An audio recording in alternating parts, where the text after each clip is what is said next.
The orc woman paid in gold coin that still smelled of her father's strongbox, and the land clerk's smile stretched too wide as he slid the deed across the table, never once meeting her eyes long enough to see the grief burning there. Thaxa Evershadow signed her name with a hand that wanted to shake, but would not, because her father had taught her that weakness invited vultures, and she had seen enough of them circling in the months since his death. The farm was a wreck. Everyone said so. Fields gone to seed and the barn listing like a drunk, but it sat directly beside the Irwin property, and that was all that mattered. She had spent 6 months tracing the whispers, following the thread of her father's ruin deal back through tavern gossip and dusty ledgers, and every path led to the same place. The prosperous farm on the eastern border, owned by a man named Petran Irwin, who had somehow convinced the sellers to back out of her father's contract at the last possible moment, leaving him with nothing but debt and a broken heart that killed him before winter came. The house smelled of mouse droppings and old despair when she pushed open the door for the first time as its owner. Thaxa set her traveling pack on the warped floorboards and walked through each room with careful steps, cataloging the work ahead, while her real attention focused on the view from the eastern windows. His land stretched green and orderly beyond the sagging fence line, fields planted in neat rows, a henhouse that looked freshly painted, a barn that stood square and proud. Everything her father's farm should have been, would have been if Petran Irwin had not stolen the opportunity. She unpacked her things as the sun set, arranging her few possessions with military precision. The notebook went on the table by the eastern window, leather-bound and empty, waiting to be filled with evidence. Her father had been a meticulous man, kept records of everything, and she had inherited both his diligence and his suspicion. If Irwin was the kind of man who sabotaged deals and profited from others' misfortune, he would make mistakes eventually. Men like that always did. She just had to watch carefully enough to catch him. The first night she slept poorly, unused to the quiet of the countryside after months in the capital city, chasing down records and spending her inheritance on investigators who ultimately told her nothing she could prove. The bed frame groaned under her weight, and something scratched in the walls, and she lay awake staring at the ceiling, thinking about her father's face when he had come home that final time, defeated in a way she had never seen before. He had been a proud orc, a veteran of the border wars who had saved his coin for 30 years to buy land and retire in peace, and some human farmer had taken that dream and crushed it for no reason but greed. She woke to knocking. Thaxa jolted upright, disoriented by the unfamiliar room and the angle of the morning light. The knocking came again, cheerful and insistent, and she stumbled to her feet, still wearing yesterday's clothes, her dark hair escaping its braid in wild tangles. Through the front window, she caught a glimpse of a broad-shouldered figure on her porch, and her heart began to pound with something between anticipation and fury. She yanked open the door ready to confront him, and found herself facing a man with sun-weathered skin and laugh lines around his eyes, holding a basket covered with a checkered cloth. He was tall, built like someone who worked with his hands, wearing a simple shirt with the sleeves rolled to his elbows and an expression of such open friendliness that it stopped her prepared accusations in her throat. "Morning, neighbor," he said, and his voice was warm, the kind of voice that probably charmed merchants into better prices and widows into parting with family recipes. "Figured you might not have had time to stock up yet, what with just moving in. Brought you some eggs, fresh this morning." He held out the basket, and Thaxa stared at it like it might contain a coiled snake. This was Petran Irwin. Had to be. No one else lived close enough to be knocking on her door at dawn with gifts. The enemy, standing on her porch with eggs and a smile, and she had not even begun her surveillance, had not prepared her cover story, had not decided what face to show him.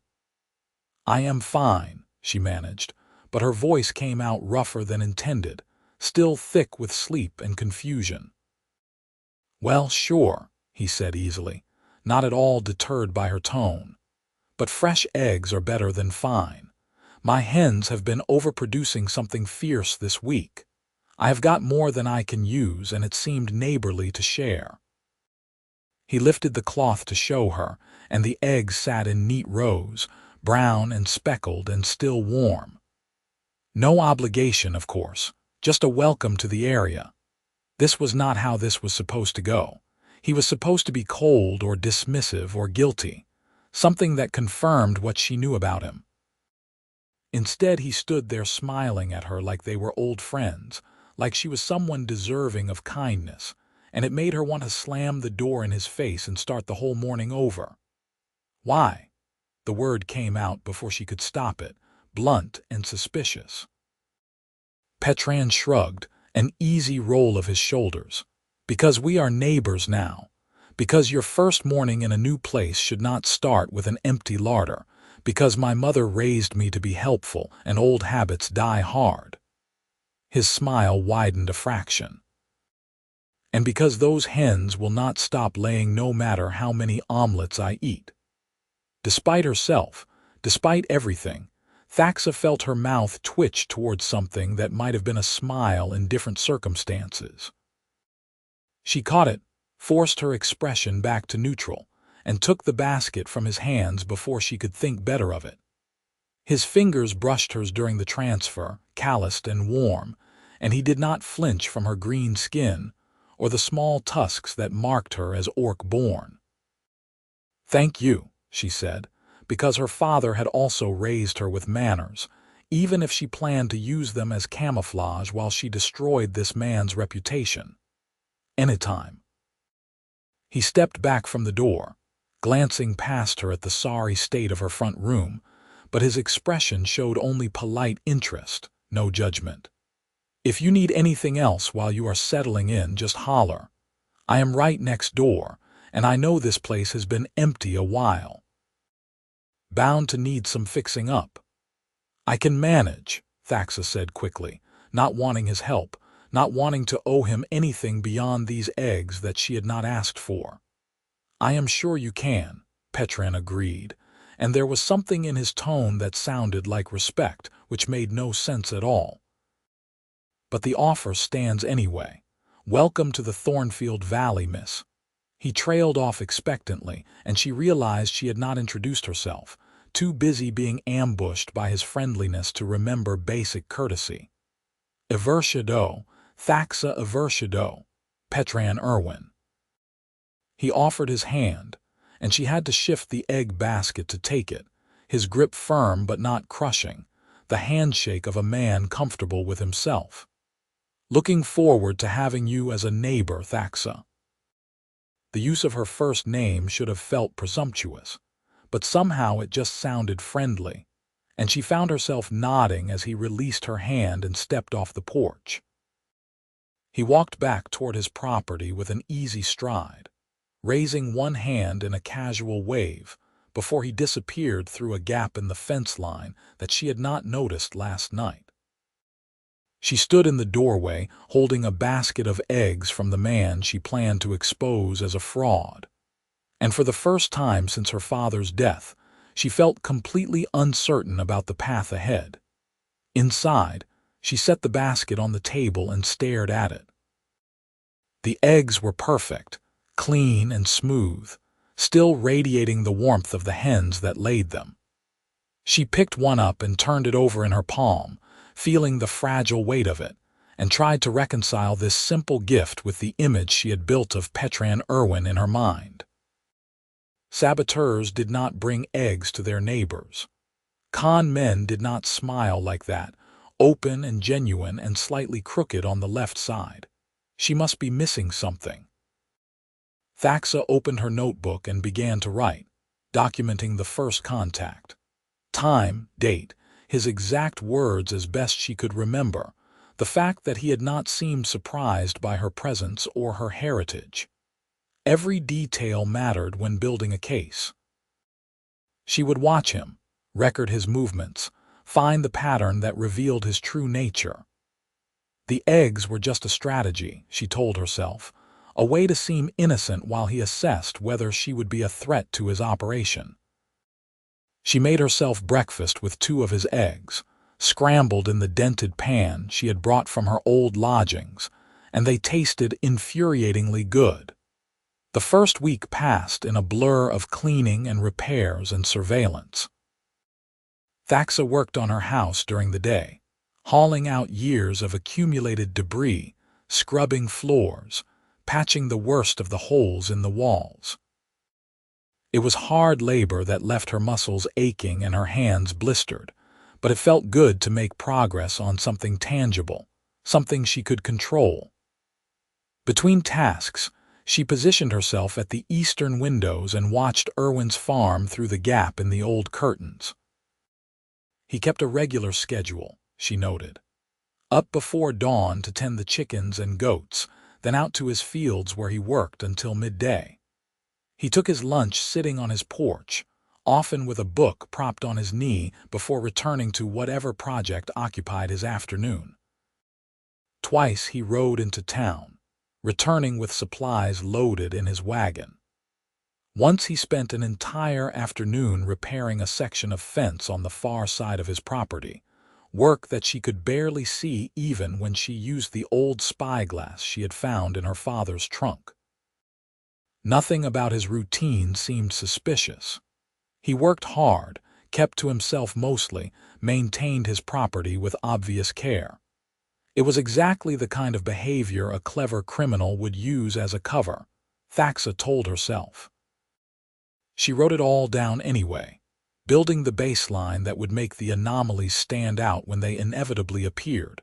On the 3rd morning, he knocked again with fresh bread this time, still warm from the oven, wrapped in the same checkered cloth. Thaxa opened the door already braced for his cheerfulness. "Morning," Petran said, holding out the loaf. "Baked extra, figured you might like some." She took it because refusing would seem stranger than accepting, and because the smell was making her stomach growl in a way that undermined her attempt at cold dignity. "You do not have to keep feeding me." "I know," he said easily. "But I like baking, and it is better shared than sitting around getting stale." He glanced past her again, and this time his expression brightened. "You have made good progress on the place. Got the front room cleared out completely." Thaxa resisted the urge to turn and look at her own handiwork. It needed doing. That it did. Old Garrison let it go to seed before he passed, poor fellow. Could not keep up with it in his later years. Petran leaned against the porch railing, settling in like he had all the time in the world for conversation. "You planning to farm it, or is this more of a homestead situation?" It was a reasonable question, the kind any neighbor might ask, but Thaxa felt the weight of it like a test. She had not thought much past moving in and watching him, had not built a proper cover story for what she was doing here beyond the obvious truth that she had bought the property. "I have not decided yet. Getting the house livable comes first." "Smart," Petran agreed. "No point planting if you do not have a solid place to sleep at night. Though if you do decide to put in crops, I am happy to lend tools, share what I know about the soil around here. It is good land, just needs the right touch." Of course he would offer to help. It was the perfect way to seem generous while actually gathering information about her plans, determining whether she would be competition or an easy mark. Thaxa studied his face for signs of calculation, and found only genuine openness, which proved exactly nothing. "I will consider it," she said, non-committal. "Fair enough." He pushed off from the railing, ready to leave, but paused at the top of the steps. "There is a market in town on 5th days if you need supplies or want to meet some of the other locals." can be a bit overwhelming if you are not used to it, but folks are mostly friendly once they get to know you. Mostly, Thaxa echoed, catching the qualifier. Petran's expression shifted, something more serious settling into the lines of his face. Some people are set in their ways, have certain ideas about orcs that no amount of evidence will shift. I would not worry too much about them, but I also would not want you walking in unprepared. He met her eyes directly, and there was something fierce in his gaze that surprised her. You get any trouble from anyone, you let me know. That kind of stupidity does not belong in decent company. It was probably part of the act, Thaxa thought, this protective edge that made her chest feel strange and tight. Establishing himself as her defender so she would trust him, let down her guard. She nodded shortly. I can handle myself. Never doubted it, Petran said, and his smile came back, warm and crooked. But the offer stands anyway, enjoy the bread. He left, and Thaxa carried the loaf inside to add to her surveillance notes.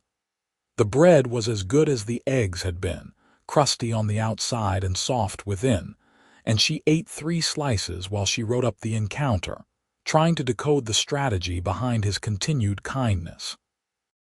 The bit about the market was interesting. If he had a presence there, trading with the locals, it might be a place where his mask slipped, where she could observe him interacting with others and find the cracks in his performance. She decided to go on the next 5th day, framing it to herself as reconnaissance rather than following his suggestion. The market filled the town square with color and noise, farmers and crafters setting up stalls in the early morning light, calling out their wares to anyone who passed. Thaxa walked through the crowd feeling conspicuous, aware of the stares that followed her green skin and tusks, the conversations that quieted as she approached and resumed in whispers after she passed. Most people were not hostile, just curious or uncertain, but she felt the weight of being different in every glance. She found Petran's stall near the center of the market, a sturdy table loaded with eggs and vegetables, jars of honey and bundles of herbs. He was talking to an elderly woman, laughing at something she said while he packed her purchases into a cloth bag, and Thaxa positioned herself across the way, pretending to examine a display of pottery while she watched. He was good with people, she noted. Easy and relaxed, remembering names and asking after family members, giving larger portions than what customers paid for and waving off their protests. An older man approached with a limp, and Petran immediately came around the table to help him carry his purchases to a waiting cart. A young mother with 3 children hanging off her skirts tried to count out copper coins with shaking hands, obviously short of what she needed, and Petran made a show of recalculating, declaring that she had actually overpaid last week, and this order was already covered. It was all very wholesome and generous and exactly the kind of performance a con man would stage in public, Thaxa reminded herself. She drifted closer, listening to his conversations, waiting for something that sounded false or calculated. Petran Irwin, you are too good for this world, the young mother said, tears in her eyes as she accepted the food. Just balancing the scales, Mara, he replied gently. You helped me mend that fence last summer when I threw my back out, remember? This is just returning the favor. Thaxa tried to remember if her investigation had turned up any evidence of a back injury last summer and came up blank. She would need to verify that detail, determine if it was truth or convenient fiction. She added it to her mental list and kept watching.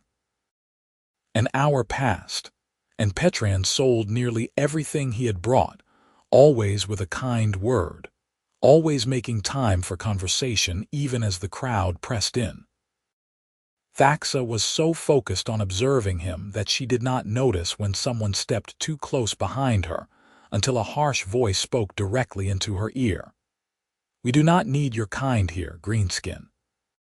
She turned to find a red-faced man in merchant's clothes glaring at her, his breath sour with ale despite the early hour.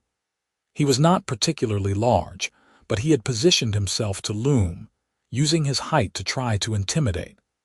Taking our land, driving down property values.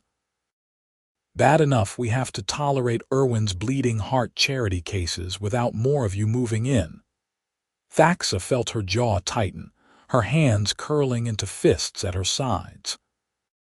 She had dealt with this kind of hatred before, knew a dozen ways to respond, but she was supposed to be keeping a low profile, gathering information, not making a scene in the middle of the market.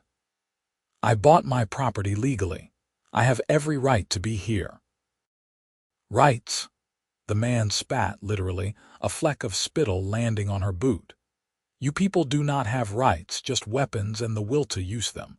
Should have stayed in your own territory instead of contaminating ours. A crowd was starting to gather, some faces sympathetic, others merely curious, watching to see what she would do.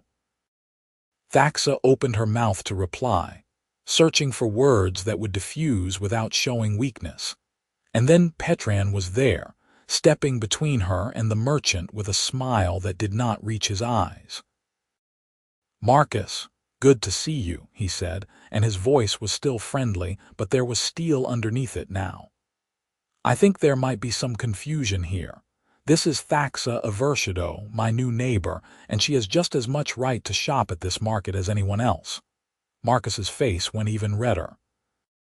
"You would defend her, would not you? Everyone knows you have unnatural sympathies, Irwin. Some of us remember what her kind did during the war. And some of us remember that the war ended 20 years ago, and that generalizing an entire people based on the actions of a few is the kind of thinking that started the conflict in the first place." Petran's tone was still even, but his shoulders had squared, his posture shifting into something that suggested he was done being polite. "Thaxa is my neighbor and, I hope, my friend. You want to insult her, you will have to do it over my objection." Loudly. The challenge hung in the air, and Thaxa saw Marcus calculating, weighing his anger against Petran's reputation, against the watching crowd that was murmuring now in mixed tones. Finally, the merchant stepped back, jerking his head in disgust. "You are a fool, Irwin. That soft heart of yours is going to get you killed one of these days." "Maybe," Petran agreed cheerfully. "But I will die knowing I treated people decently, which is more than some can say. Now, unless you are here to buy something, I think you are blocking traffic." Marcus left, shoving through the crowd with angry mutters, and Petran turned to Thaxa with concern clear on his face. "You all right?" She nodded stiffly, not trusting her voice, confused by the rush of gratitude and suspicion warring in her chest. He had defended her, publicly, against someone who clearly represented local prejudice. It was either genuine kindness or an elaborate strategy to win her trust, and she could not tell which. "Sorry about him," Petran continued, running a hand through his hair in what looked like genuine frustration. "Marcus has always been a bastard, but he is usually smart enough to keep it to muttering instead of confrontation. Must have started drinking early today." "You did not have to do that," Thaxa said finally, finding her voice. "Sure I did." He looked genuinely confused by the suggestion. "Could not just stand there and let him harass you. What kind of neighbor would that make me? The kind that wanted something from her, Thaxa thought. The kind that was playing a long game. But looking at his face, at the honest bewilderment in his expression, she found that certainty harder to maintain. "Still, thank you. Anytime." He glanced back at his stall where a few people were waiting, then back to her. "Listen, I have got to finish up here, but if you want to wait around until the market closes, I usually grab lunch at the tavern before heading home. You would be welcome to join me if you want. My treat." It was the perfect opportunity to observe him in another context, Thaxa rationalized. see how he interacted with the tavern crowd, what he talked about when he was not performing neighborly generosity. All right. His smile brightened, and something in her stomach flipped in a way that had nothing to do with surveillance strategy. Great. Give me an hour to pack up and I will meet you there. The sign has a rooster on it. You cannot miss it. Thaxa spent the intervening time wandering the market, making small purchases and listening to gossip. Petran's name came up several times, always in positive contexts. He had helped someone's son find work after an injury. He had donated surplus food to the local temple for distribution to families in need.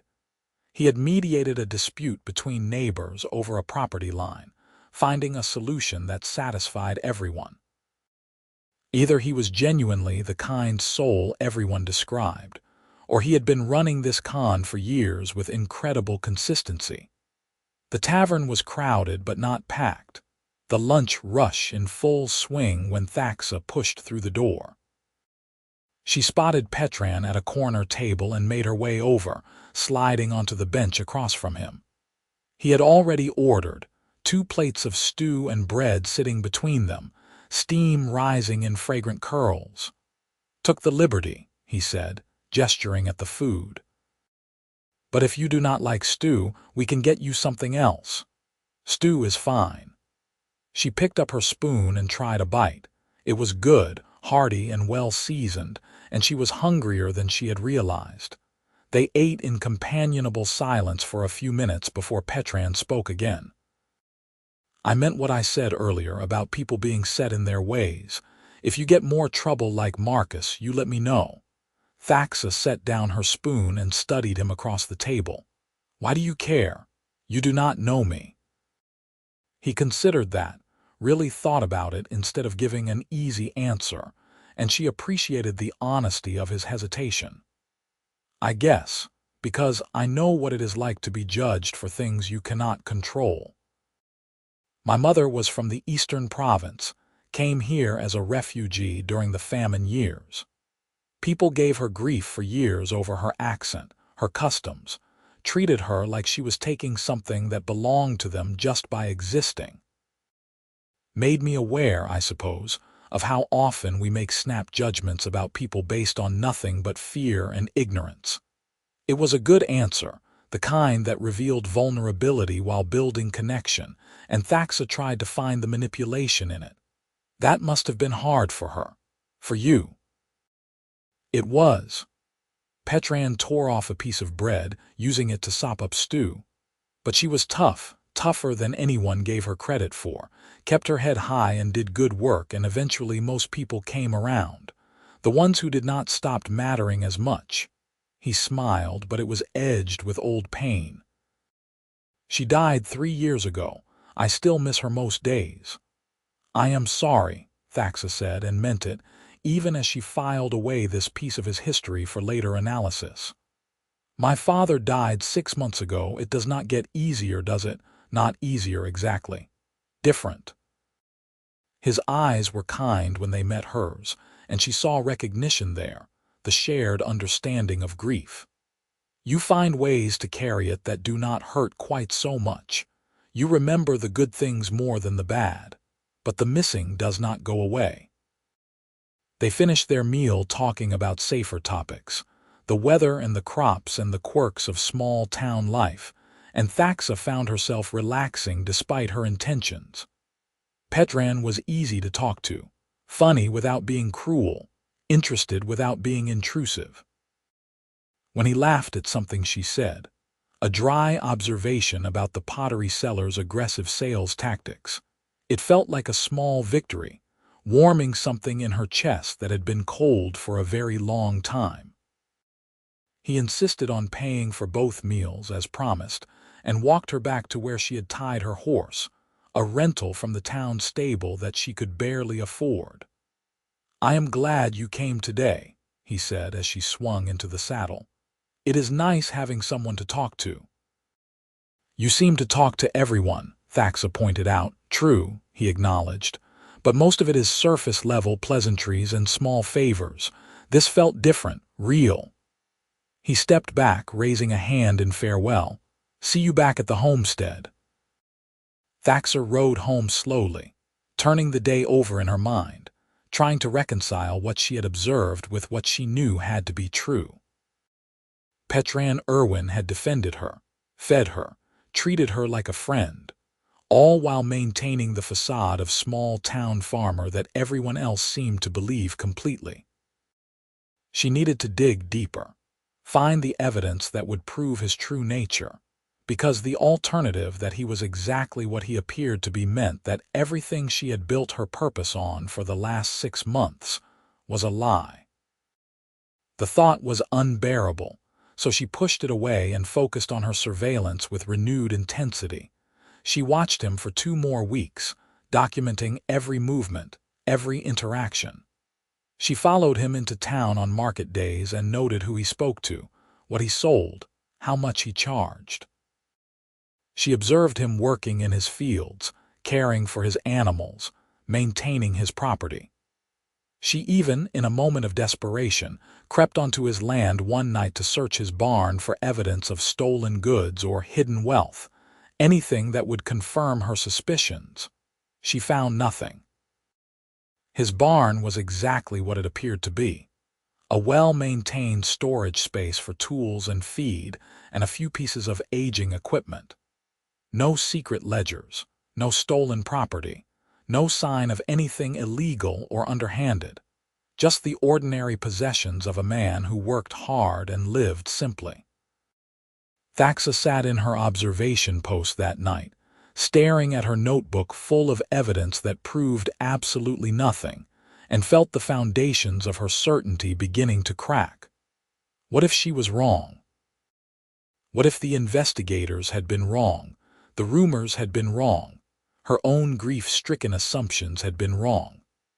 What if Petran Irwin was just a good man who happened to own the farm next to the one her father had tried to buy, and the actual saboteur was someone else entirely?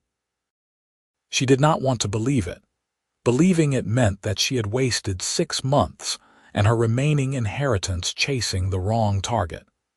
It meant that her father's death was not avenged, that justice was still waiting somewhere out of reach. It meant that she had been watching and suspecting and half-hating a man who had never done anything but try to be kind to her. The knock on her door the next morning made her jump, scattering the papers she had been reviewing across the table. Thaxa gathered them quickly, shoving them into the notebook and closing it before she answered the door. Petran stood on her porch again, but this time he was not holding food. His expression was serious, concerned in a way she had not seen before. "Morning," he said. "I know it is early, but I wanted to catch you before I head to town. There is something you should know." Thaxa's heart began to pound, a mix of anticipation and dread. Had he discovered her surveillance? Was this where the mask finally dropped? "What is it?" "I was at the land office yesterday, dealing with some paperwork for my property taxes, and I overheard something that concerns me." He glanced around as if checking for eavesdroppers, then lowered his voice. "The clerk, fellow named Cyrus Bardwell, was talking to someone about purchasing foreclosed properties. He mentioned your farm specifically, said it would probably be back on the market within the year because you would not be able to afford the taxes and upkeep." The name hit Thaxa like a physical blow. Cyrus Bardwell, the same clerk who had processed her purchase, who had smiled too wide and never met her eyes. The same clerk who had, she realized with sudden clarity, also handled her father's failed deal. He said that, he did. Petran's jaw was tight with anger.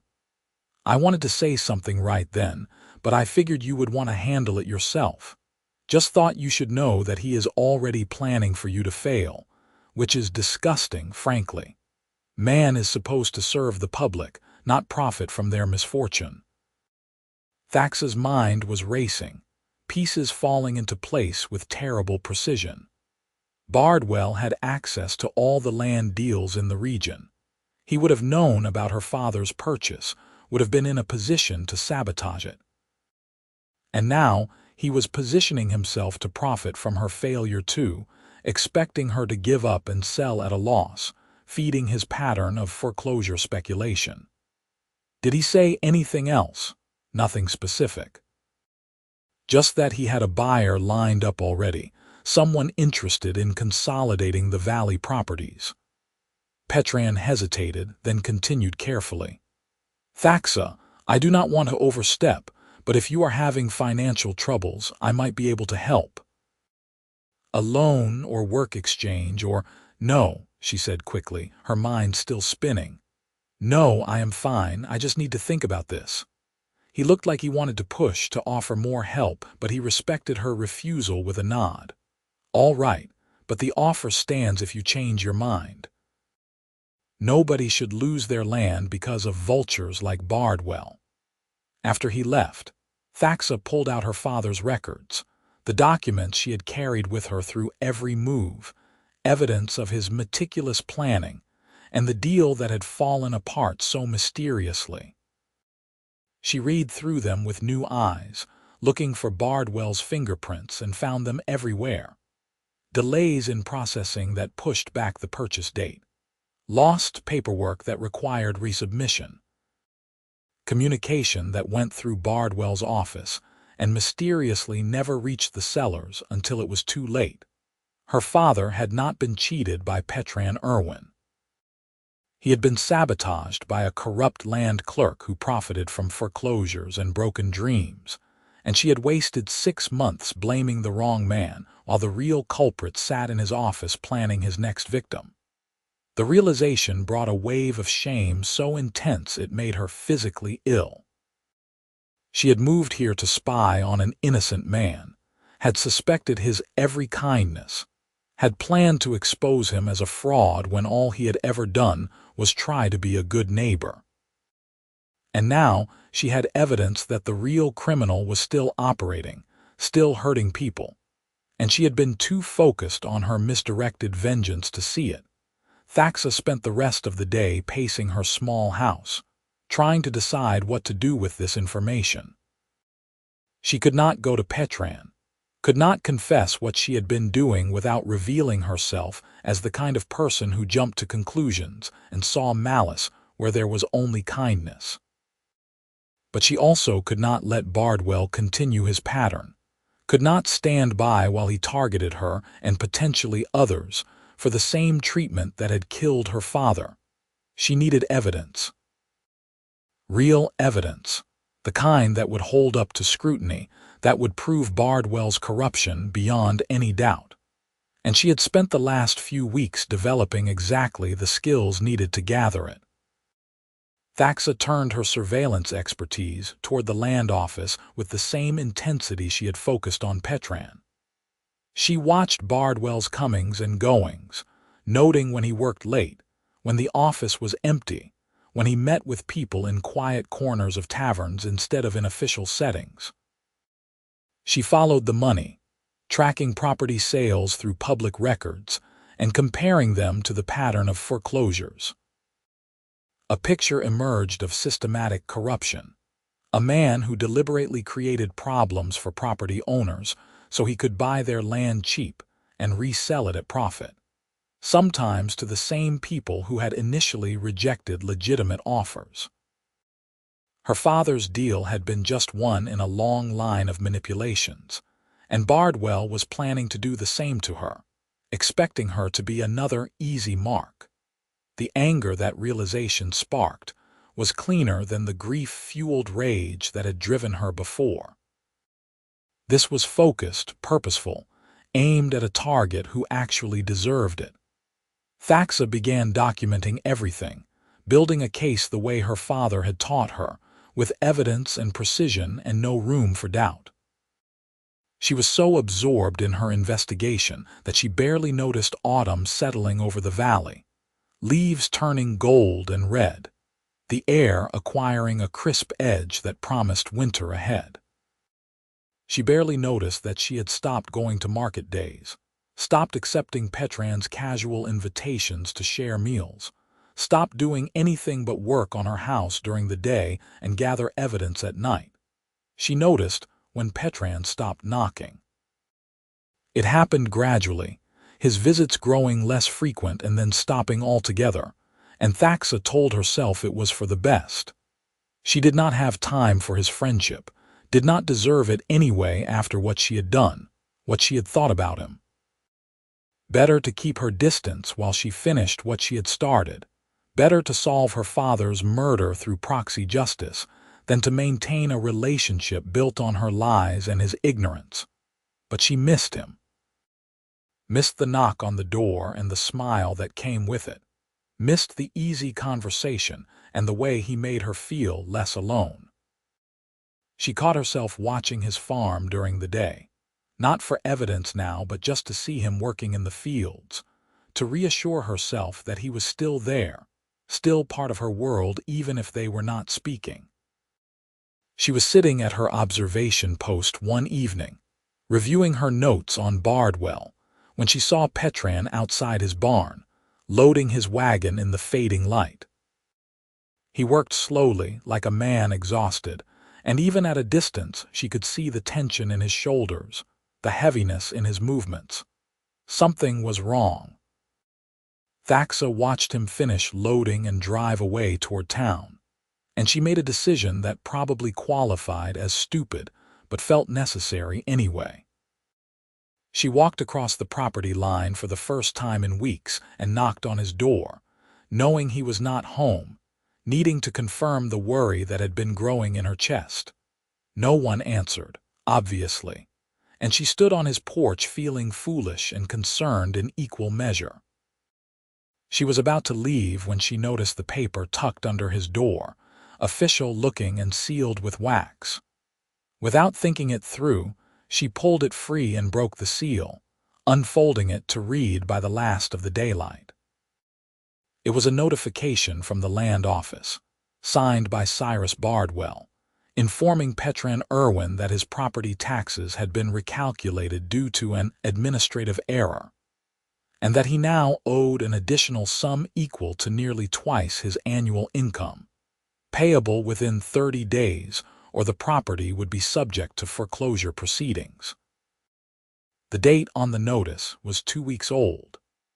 Petran had been carrying this burden for 2 weeks while she had been avoiding him, while she had been so wrapped up in her own investigation that she had not noticed him struggling with the same corruption that had destroyed her father.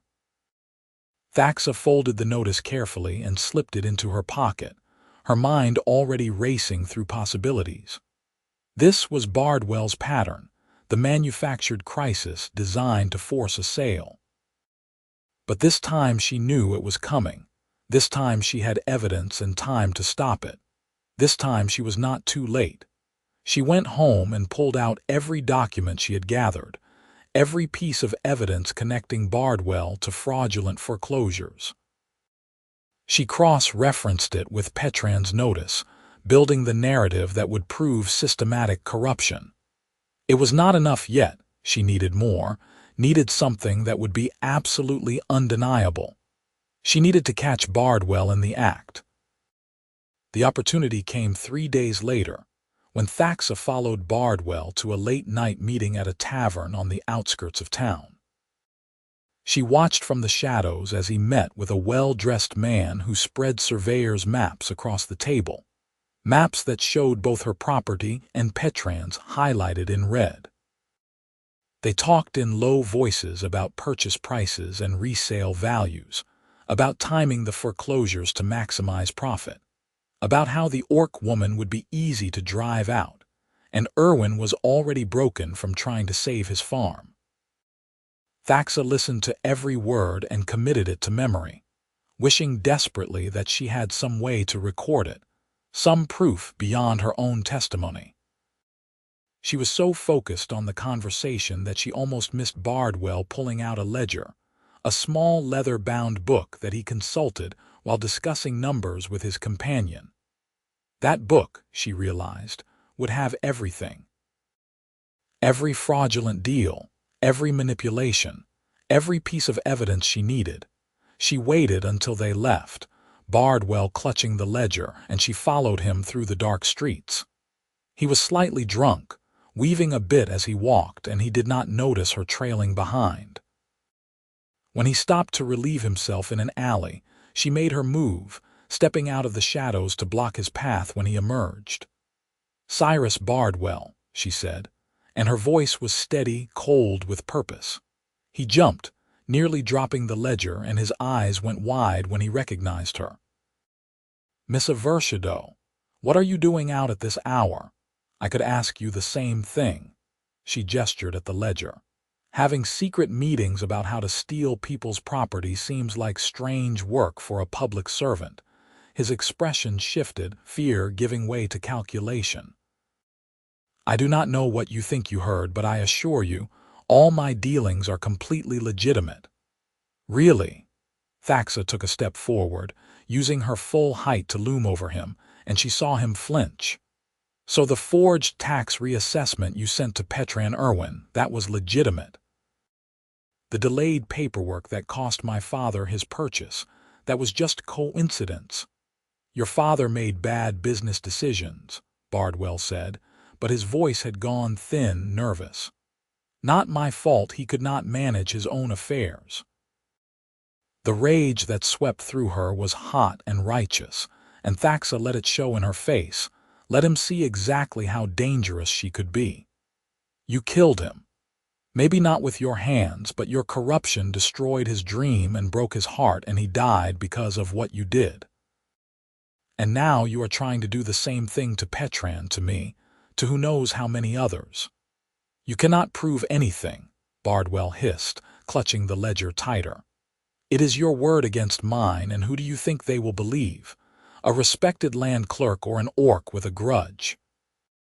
He tried to push past her, and Thaxa moved on instinct, 30 years of her father's combat training flowing through her muscles as she caught his arm and twisted.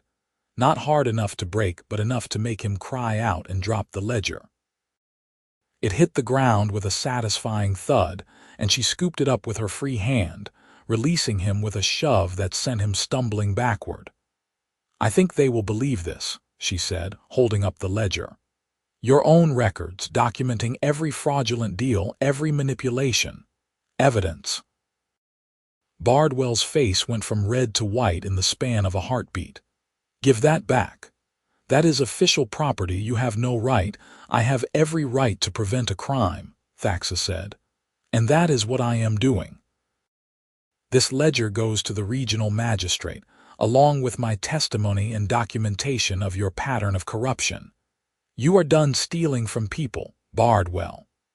He looked at her, really looked at her for the first time, and she saw the moment he understood that he had lost.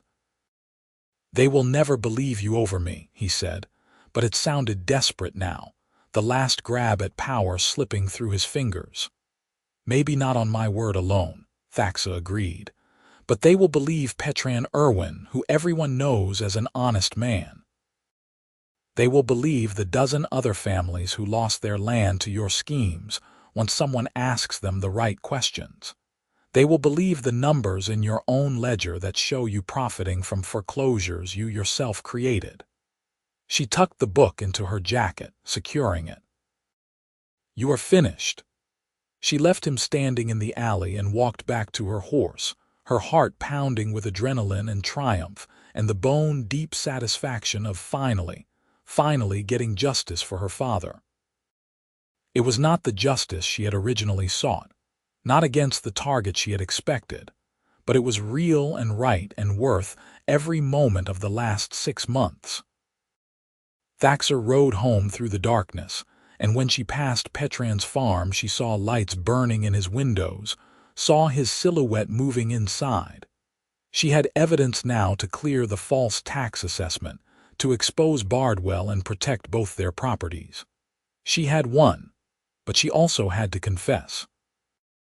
Had to tell Petran that she had spent weeks spying on him, suspecting him of crimes he never committed, being the worst kind of neighbor while he had been nothing but kind. The thought made her stomach twist with anxiety, but she could not build anything real on a foundation of lies. She waited until morning, rehearsing what she would say while she made breakfast with the last of the eggs he had brought her weeks ago. The sun was just clearing the horizon when she walked across the property line and knocked on his door, the ledger tucked under her arm and her heart in her throat. Petran opened the door looking exhausted, dark circles under his eyes and his hair unbrushed, and his expression went through several emotions when he saw her: surprise, pleasure, guarded concern. "Thaxa, I did not expect to see you. I know." She took a breath, committing to honesty. "I have been avoiding you. I am sorry for that, but I need to talk to you, and I need you to listen to the whole thing before you decide whether to hate me." His eyebrows rose, but he stepped back, gesturing her inside. "I could never hate you, but all right. Come in." His home was neat but sparse, comfortable without being fancy, and Thaxa stood in the middle of his front room feeling like an intruder. She set the ledger on his table and turned to face him, forcing herself to meet his eyes. "I came to the valley to spy on you. I bought that farm specifically because it was next to yours, because I thought you had sabotaged my father's land deal and I wanted to prove it.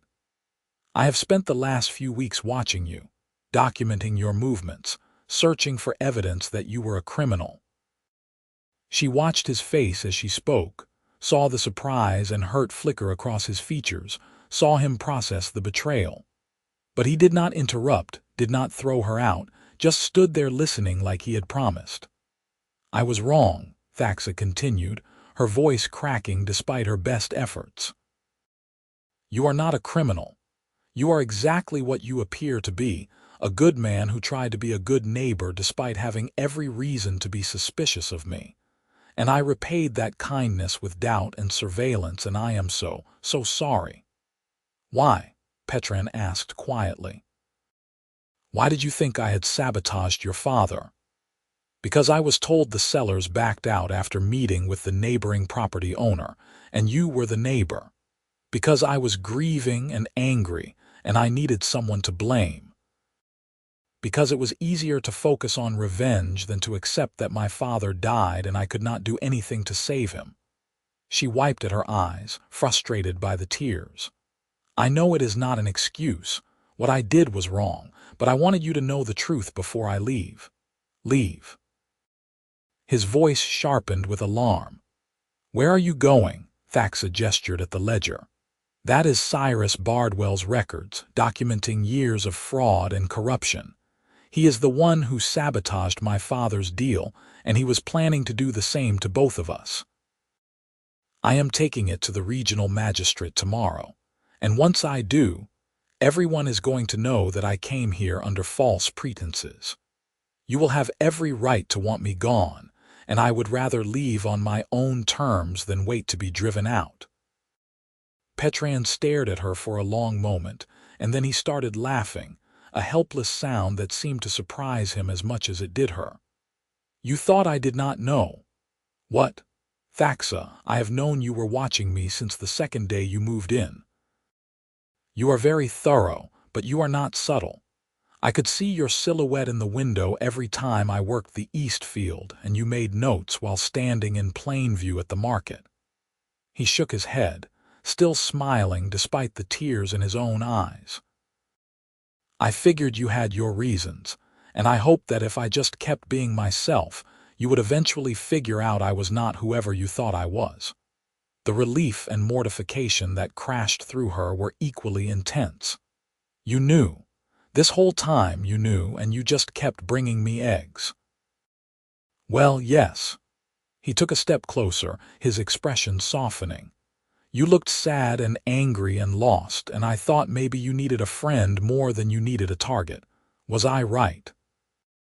Thaxa could not answer, too overwhelmed by the simple grace of it, the uncomplicated kindness of a man who had seen her at her worst and responded with only compassion. She nodded, not trusting her voice. "Then we are fine," Petran said simply. "You were wrong about me, you figured it out, you are making it right. That is all that matters." "It is not that simple," Thaxa protested. "I violated your privacy, I assumed the worst about you, I was planning to destroy your reputation, but you did not." He closed the distance between them, taking her hands in his, and his grip was warm and steady. "You watched me, yes. But when you realized you were wrong, you turned all that focus toward finding the truth. You got justice for your father and protection for both of us. That is not nothing, Thaxa." She looked down at their joined hands, green skin against tanned, orc and human, two people who should not fit together but somehow did. "I do not deserve your forgiveness." "Maybe not," Petran agreed, and his honesty made her smile despite everything. "But you have it anyway. I have been half in love with you since you opened your door that first morning looking like you wanted to murder me, and finding out you are exactly as smart and determined as I thought you were is not going to change that." Thaxa's head snapped up, her heart stuttering. "You what?" "I am in love with you," he repeated, clearer now, his crooked smile back in full force. "Have been for a while. Was trying to work up the courage to say something when you started avoiding me, and I figured maybe I had read the signals wrong. But if we are doing honesty now, you should know." "I thought you were a criminal," she said weakly. "I know. You mentioned that." His thumbs traced circles on the backs of her hands, gentle and grounding. "Does not change how I feel. Does it change how you feel?" Thaxa thought about the way her heart had jumped every time he knocked on her door, the way she had caught herself watching him not for evidence, but just to see him smile, the way his defense of her at the market had made her feel protected and valued in a way she had not experienced in years. "I think I have been falling for you despite my best efforts not to." "Good," Petran said, and he leaned in slowly, giving her time to pull back, to object, to maintain the distance she had worked so hard to construct. She did not. She met him halfway, and when their lips touched, it felt like coming home, like the end of a long journey and the beginning of something new all at once. They stood in his front room kissing while the morning light grew brighter, and Thaxa felt pieces of herself that had been broken since her father's death start to knit back together.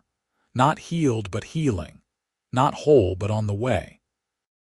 When they finally pulled apart, Petran rested his forehead against hers, both of them breathing hard.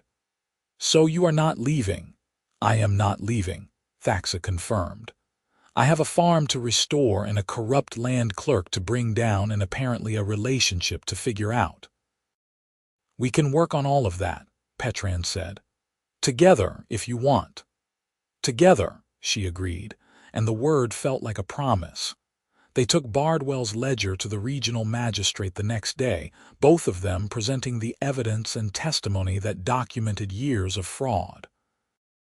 The investigation that followed moved quickly, Bardwell's corruption too blatant to ignore once someone was actually looking.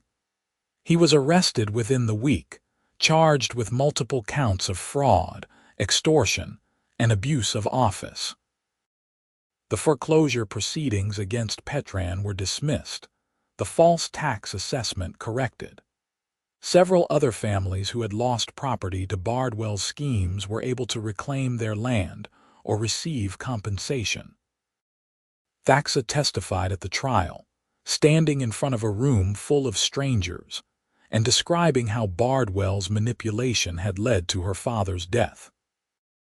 It was hard, reopening that wound in public, but Petran sat in the front row the entire time, his presence steady and supportive, and that made it bearable. Bardwell was convicted and sentenced to 10 years of labor, his personal assets seized to compensate his victims. It was not enough, could never be enough to balance the scales for what he had taken, but it was justice, and Thaxa felt her father's ghost rest easier knowing his death had led to protection for others. The scandal rocked the valley, shaking faith in the land office and leading to reforms in how property transactions were handled. Thaxa found herself something of a local hero, the orc woman who had brought down a corrupt official, and the change in how people treated her was striking. The stares were still there, but they were curious now, respectful rather than hostile. People greeted her at market, asked her advice, included her in the fabric of the community in a way that felt genuine. Through it all, Petran was there, steady as a stone and twice as stubborn. He helped her repair her farmhouse, his carpentry skills far exceeding her own, working alongside her until the place was not just livable but comfortable. They fell into a rhythm, sharing meals and labor, their properties becoming less separate and more a single enterprise split by an increasingly irrelevant property line. Winter came hard that year, snow piling deep and temperatures dropping below freezing for weeks. Thaxa's house had better insulation after the repairs, but Petran's was warmer, and she found herself spending more and more nights there in his bed, wrapped in his arms while the wind howled outside. They talked about everything during those long winter nights, sharing histories and fears and dreams, building the foundation of something that felt permanent and right. "What are you going to do with your farm?" Petran asked one evening, both of them curled together in front of his fireplace, watching the flames dance. Thaxa considered the question. "I have been thinking about that. I do not have the experience to run it properly on my own, and hiring help would drain my resources. But if I were to combine operations with the farm next door, pool resources and labor, that might actually work." She felt him smile against her hair. "Are you proposing a business partnership, Thaxa Evershadow?" "Maybe." She tilted her head to look up at him. "Would that interest you?" "Depends on the terms." His hand traced lazy patterns on her shoulder. "Would this partnership include certain personal benefits, or is it strictly professional?" "I think the personal benefits could be negotiated," Thaxa said, trying to keep her tone serious and failing when he started tickling her side. She squirmed away, laughing, and he caught her easily, pulling her back against his chest. "Then I accept," Petran said. "On the condition that we make it official." Something in his tone made her pause, made her turn in his arms to face him properly. Official how? He was nervous, she realized, actually nervous in a way she had never seen before. "I was thinking marriage if you are interested." "I know it is fast, and there are people who will have opinions about a human and an orc, but I do not care about any of that. I love you, and I want to build a life with you, and I want everyone to know that you are mine and I am yours." Thaxa felt tears prick her eyes, the good kind this time, tears of joy rather than grief. "You want to marry me, even though I spied on you and suspected you of crimes and was generally terrible for weeks." "Especially because of that," Petran said, cupping her face in his hands. "You are fierce and loyal and smart enough to admit when you are wrong. You fight for what you believe in and you do not give up even when it would be easier.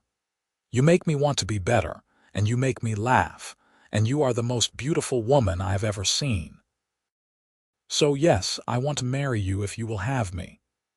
"Yes," Thaxa said, and then again, louder, "Yes, I will marry you." He kissed her then, deep and thorough and full of promise, and when they finally broke apart he was grinning like a fool. "I do not have a ring yet, was not sure if you would say yes." "I do not need a ring," Thaxa said.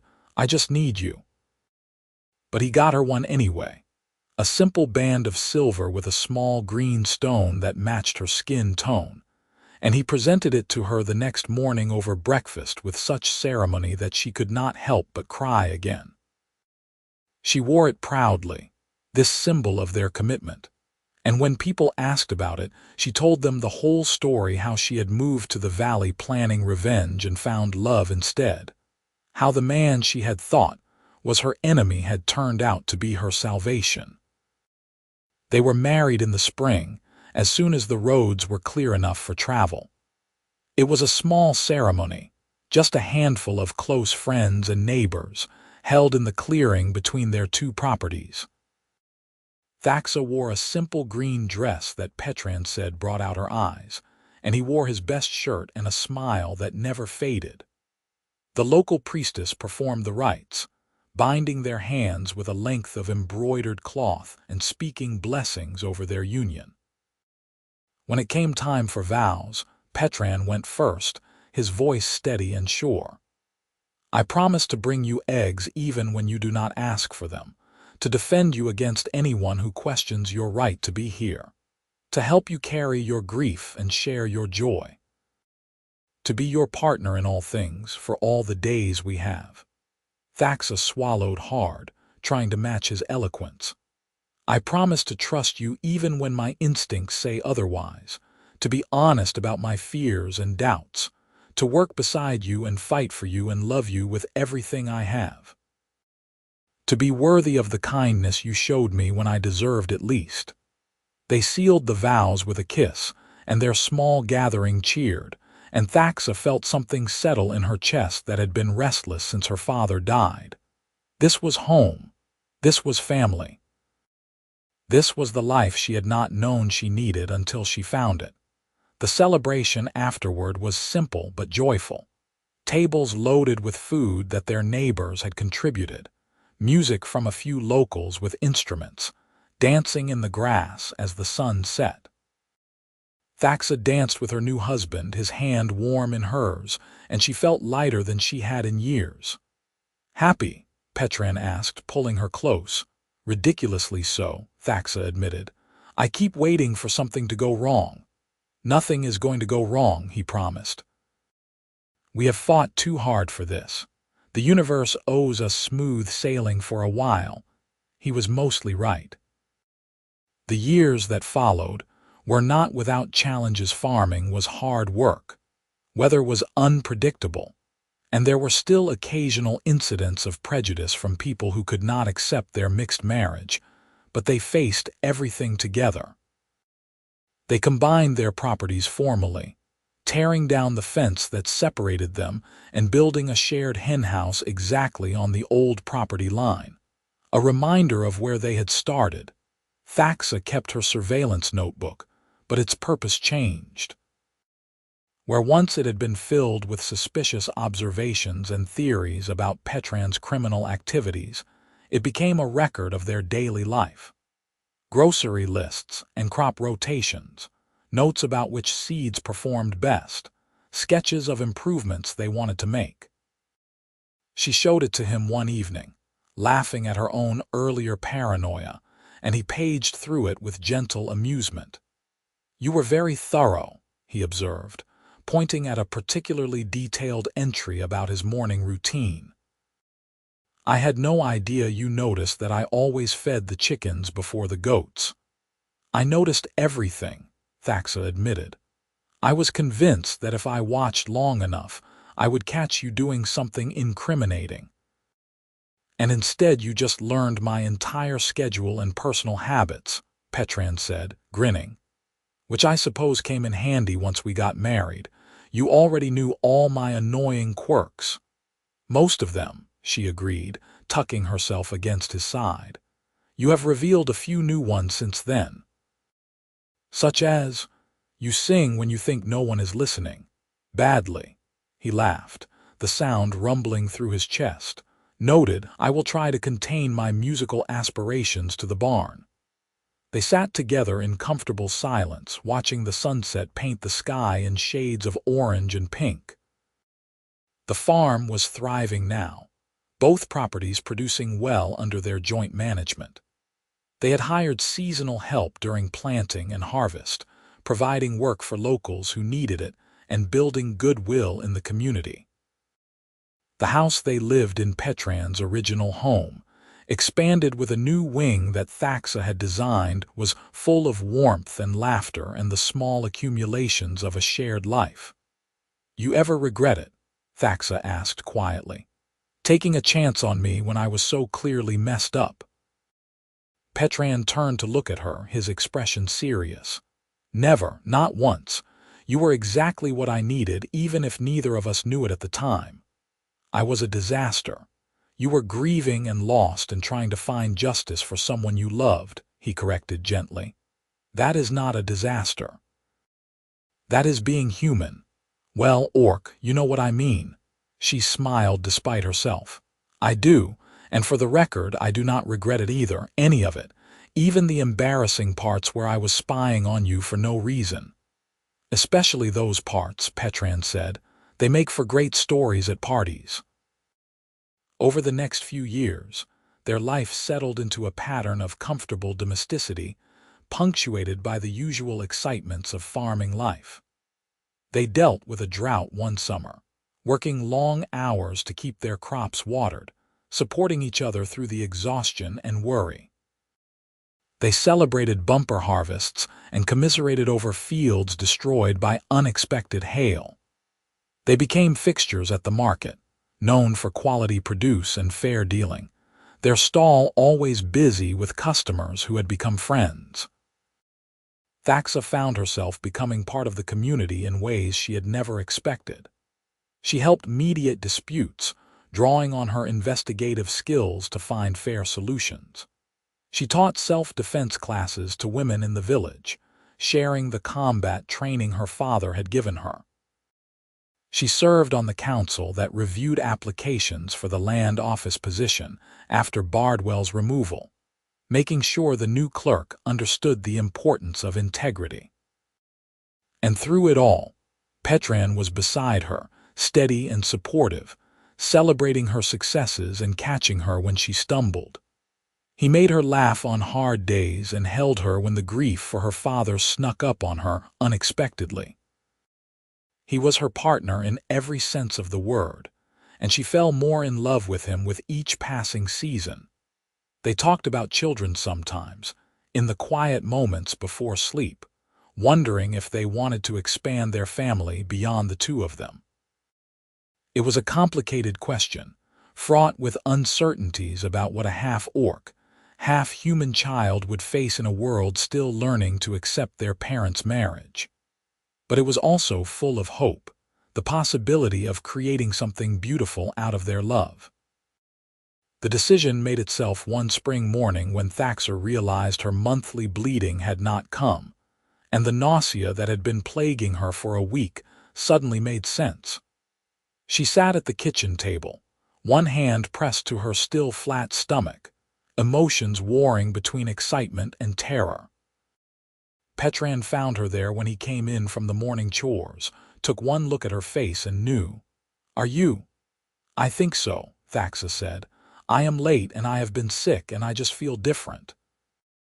He crossed the room in 3 strides and pulled her into a hug so tight it squeezed the air from her lungs.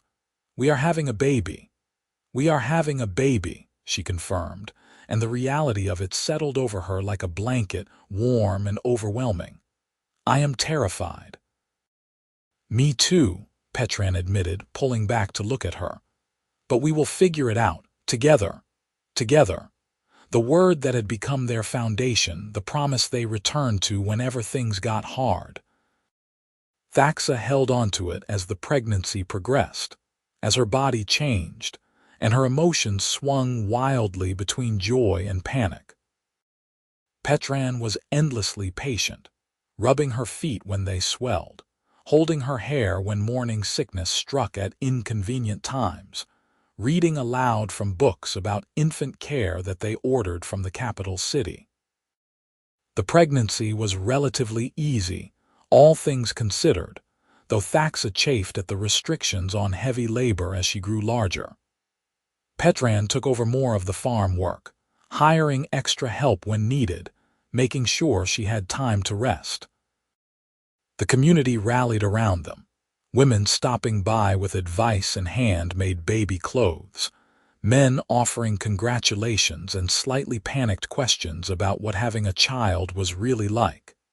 Their son was born on a cool autumn evening, arriving 3 weeks early but healthy and loud. Thaxa labored for 6 hours with Petran holding her hand and the local midwife coaching her through each contraction. When the baby finally emerged, squalling his displeasure at the world, she felt a love so fierce and immediate it stole her breath. "He is perfect," Petran whispered, tears streaming down his face as the midwife placed the baby in Thaxa's arms. He was perfect, despite Thaxa's fears about how a mixed-heritage child might look. He had Petran's brown hair and her green-tinted skin, a blend that somehow worked, making him uniquely beautiful. His ears were slightly pointed but not dramatically so, and he had the tiniest bumps where tusks might eventually grow, or might not. He was their son, human and orc and entirely himself, and Thaxa loved him with an intensity that frightened her. They named him Galen, after Petran's father, and he became the center of their world. The first year was exhausting. Endless nights of interrupted sleep and days that blurred together in a haze of feeding and changing, and trying to figure out what each particular cry meant. But it was also full of wonder, watching this tiny person discover the world, seeing his first smile, hearing his first laugh. Galen was a happy baby, quick to smile and curious about everything. He loved being outside, would calm immediately when carried through the gardens, fascinated by the chickens and the way the wind moved through the crops. Thaxa carried him in a sling while she worked, teaching him the names of plants before he could talk, showing him the land that would be his inheritance. By the time Galen was walking, Thaxa was pregnant again, a surprise that left her both delighted and slightly panicked about managing two small children. Their second son, Idris, was born in the summer, arriving quickly and easily compared to his brother's dramatic entrance. He had more of Petran's features, his skin only faintly green and his ears almost human round, but his eyes were the same amber as Thaxa's, marking him clearly as her child. Two boys, barely 18 months apart, filled their house with noise and chaos and joy. Petran proved to be a natural father, patient and playful, building toys and telling elaborate stories that kept the boys enthralled. Thaxa learned to juggle farm work and childcare, her organizational skills from her surveillance days adapting well to managing the complex logistics of a household with young children. The boys grew healthy and strong, accepted by the community with a warmth that still surprised Thaxa sometimes. They played with the other children in the village, learned their letters from the local teacher, helped with age-appropriate farm chores. Galen was serious and observant like his mother, while Idris was cheerful and social like his father, and together, they were a force of nature that kept their parents constantly busy. On a quiet evening when Galen was 5 and Idris nearly 4, Thaxa sat on the porch watching them play in the yard, chasing fireflies in the gathering dusk. Petran joined her, settling into the chair beside hers with a satisfied sigh. "This is nice," he said, reaching over to take her hand. "It is," Thaxa agreed. The farm stretched around them, fields ready for harvest, animals settled for the night, the house behind them full of the life they had built together. "Sometimes I still cannot believe this is real, that this is my life." "Better than what you planned when you bought that farm to spy on me?" Petran asked, his tone teasing. "So much better," she said honestly. "I was so lost then, so angry. I thought revenge would fix everything, make my father's death mean something. But this—" She gestured at the boys, the farm, him. "This is what makes it mean something. Living well, building something good, creating a family. He would be proud of this." "He would be proud of you," Petran corrected. "For finding your way through the grief, for choosing love over vengeance, for being an amazing mother and partner and person." Thaxa squeezed his hand, emotions thick in her throat. "I chose you. That was the easy part. You chose to stop spying on me and actually talk to me," he said. "That is what I fell in love with, you know. Not just your face, though that helps. The fact that you were brave enough to admit you were wrong, to change course when you found new evidence. That takes real strength." They sat in comfortable silence, watching their children play, and Thaxa thought about the journey that had brought her here. The grief that had nearly consumed her, redirected into investigation and discovery. The surveillance notebook that now held grocery lists and family memories instead of accusations. The man she had thought was her enemy, who had knocked on her door with fresh eggs and somehow seen past her suspicion to the person underneath. "I am glad you knocked first," she said quietly. Petran looked at her, his crooked smile soft in the fading light. "I am glad you answered the door. Even though I looked like I wanted to murder you. Especially because of that," he said, and he leaned over to kiss her, gentle and sweet, a promise renewed. "You are terrifying when you are angry, and I find that incredibly attractive." She laughed, the sound startling the boys, who looked over and then returned to their game. "You are strange, Petran Irwin," says the woman who bought a farm specifically to spy on me, he countered. "Fair point." They called the boys in as full darkness fell, shepherding them through the bedtime routine that had become comforting ritual. Stories and teeth brushing and tucking them into their shared room, Galen's serious face relaxing into sleep, while Idris fought against it until the last second. Thaxa stood in the doorway watching them, these two lives she and Petran had created, and felt a peace that went bone deep. Later, lying in bed with Petran's arm around her waist, she thought about the choices that had led her here. Buying the farm next door with vengeance in her heart. Opening the door that first morning to find kindness instead of confirmation. Slowly, painfully learning to see past her grief to the truth. Falling in love despite herself, despite her plans, despite every logical reason to maintain distance. "Thank you," she whispered into the darkness. "For what?" Petran's voice was sleepy warm. "For not giving up on me when I was at my worst. For seeing who I could be instead of who I was being. For the eggs," he chuckled, his breath stirring her hair. "The eggs were definitely the key to your heart." "They did not hurt," Thaxa admitted. "But it was more than that. It was you, consistently being kind when I was consistently suspicious. You wore me down with decency." "My master plan," he murmured, already drifting toward sleep. "Weaponized kindness." Thaxa smiled in the darkness, listening to his breathing even out, feeling the solid warmth of him beside her. Outside, the farm was quiet, the land they had fought for and built together resting under a blanket of stars. The henhouse that straddled the old property line, symbol of their merged lives. The fields that fed them and their community. The home that held their family. She had come here planning to destroy a man she thought had wronged her father. Instead, she had found herself, found love, found a life worth living.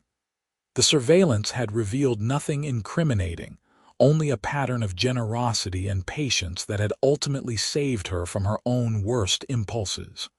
Her father would have liked Petran, she thought. Would have approved of his work ethic and his kindness, his willingness to stand up for what was right. Would have loved his grandsons and the farm they were growing up on. Would have been relieved to know that Thaxa had found someone to share the weight of the world with. Someone who made her laugh and held her when she cried and brought her eggs, even when she did not deserve them. The grief was still there, would always be there in some form, but it had transformed into something gentler. Not forgiveness for Bardwell, who had deserved his punishment, but acceptance that her father's death had not been her fault, that she could not have saved him by being more vigilant or more suspicious. Life was fragile and sometimes unfair, and the best she could do was honor his memory by living fully, by being brave enough to love and be loved in return. Thaxa drifted toward sleep, Petran's heartbeat steady beneath her ear, and her last conscious thought was gratitude. For the farm she had bought with the wrong intentions. For the door she had answered despite her suspicions. For the man who had knocked first with fresh eggs, and in doing so, had saved her life without even knowing she needed saving. In the morning, There would be chores and children and the endless work of maintaining a farm and a family. But tonight, wrapped in love and peace, Thaxa Irwin was exactly where she belonged, with exactly who she belonged with, and that was more than enough. Years later, when Galen asked about how his parents had met, Thaxa and Petran would exchange a look and smile. "I knocked on her door with fresh eggs," Petran would say. "And I thought he was a criminal," Thaxa would add. "Sounds romantic," Galen would respond with the dry wit he had inherited from his mother.